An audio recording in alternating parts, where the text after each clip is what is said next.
Hey friends, sad day today. The Atlanta murders that took place last night, 8 people killed, 6 Asian people, 2 white people were murdered. You know, it's going to be pushed, if the narrative has not already been set politically, as being domestic terrorism. The reason why I bring that up is because everything that we're going to see going forward, this push of these anti-gun bills, is going to be to thwart or to fight against, quote, domestic terrorism. Now, I say that quote because it's a wide net that they're casting, and everything that they talk about is going to be domestic terrorism because of the January 6th protests at the White House. Remember, these were not armed protests, but everybody that was there are being thrown into the same category, even though they were there to protest and talk about. I'm talking about people that did not enter the Capitol. I'm talking about all these people that were out doing the things that the Constitution allows for. All those people are thrown into the same bucket now as being domestic terrorists, and that is a horrible, horrible crime to do that to all those people. A lot of good red-blooded Americans out there of all races, creeds, and colors were out there. Unfortunately, that's going to be the buzzword, domestic terrorism, that we're going to find that the politicians are going to use to try to push and enforce these anti-gun bills that are trying to push through. That's how it all ties back to it.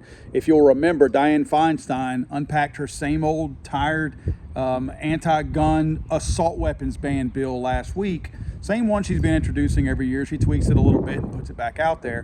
Now this year, oddly enough, she's citing domestic terrorism, and the reason why they have to fight that is the reason why she's pushing that bill. That's what's going to happen with this Atlanta shooting. This Atlanta shooting is going to be called domestic terrorism instead of being a mass shooting or whatever they typically like to call them, whatever the negative spin is they do to fight gun control. You watch. They're not even going to talk about, quote, mass shootings anymore. Now this is going to be domestic terrorism. Another episode of domestic terrorism was how they'll frame this. Now, I can guarantee you one thing. And I know this. I'm not being smart. I'm not being cute. I'm not trying to be funny. I know this without a doubt. As soon as those shootings took place, as soon as those innocent people were murdered, there was no question in my mind that the anti-gun people, that Dianne Feinstein, if she was even awake, she's an old lady like Joe, where they're probably still in bed right now, probably haven't been briefed yet. There's no doubt in my mind whenever they heard there was a shooting, and I mean this, that they said what gun was used. There is absolutely no question in my mind that at least one of the top 3 questions that they asked when this shooting, when this murder took place, was what type of gun was used. No question. You cannot tell me otherwise, and you can't make me believe anything other than that. I know that for a fact, because they were waiting with bated breath and hoping that it was an AR-15 or what they call an assault weapon. No doubt in my mind. Now, for right now, as we know, it's a 9mm. That's what I'm being told. That we don't know the type of weapon that it was. I don't know if it was a PCC of some sort, AR pistol, or just a standard handgun, but it was in fact a 9mm cartridge that was used to carry out at least most of these murders. I don't know if it was all of them, but that's what I'm being told. So sad, sad day. It's a shame that all this kind of stuff has to get politicized and just turned into a big mess like this, instead of trying to find a way to minimize the threat of people out there who have slipped, who somehow or another are not, I guess, in contact with reality anymore.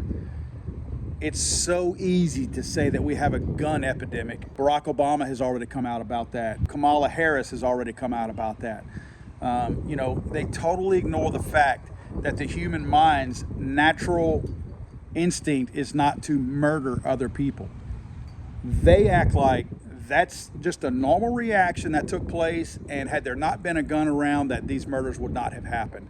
It drives me absolutely insane. I understand they politicize that, but you have to understand and think that at some point along the way, maybe these people are this stupid and naive.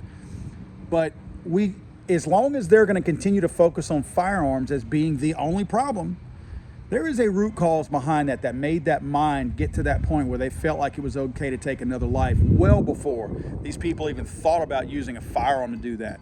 That's what we should be working on. We should be looking at, why did the mind ever get there? Why did that mind reach the point where now they sought out a tool to kill people with?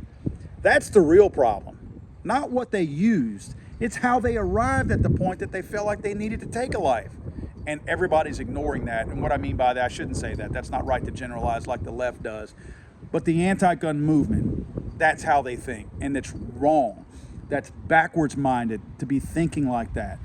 And we got to do something about that. But again, guys, at this point, it's a shame. Just hang on tight, because here they come. Here come your mass shootings, as they like to call them. And again, it will be framed as domestic terrorism. And at some point, every white person, every gun owner, if you fit into any of those categories, and when I say gun owner, I mean any person of any color. But if you're white, if you're Christian, if you're a gun owner, if you're a Trump supporter, if you fall into any of those buckets, regardless of what your race, obviously, if you're white, your race matters, but it shouldn't. If you fall into any of those buckets, regardless of what your background is, in other words, if you're a gun owner but you're black, you're going to be considered a domestic terrorist. If you're an open gun owner who is anything other than white, and you support the Second Amendment, you will be considered a domestic terrorist. If you're a Hispanic person who supports Donald Trump, you will be considered a domestic terrorist. Again, be on the lookout for this. Be careful what you say on social media and all that kind of stuff, because it's now this massive net that is going to be cast, and we are all going to be considered domestic terrorists, and that's going to be their reason. That's going to be their logic. That's going to be their purpose for taking our guns from us, because now they're going to say that we as domestic terrorists now can't be trusted with firearms.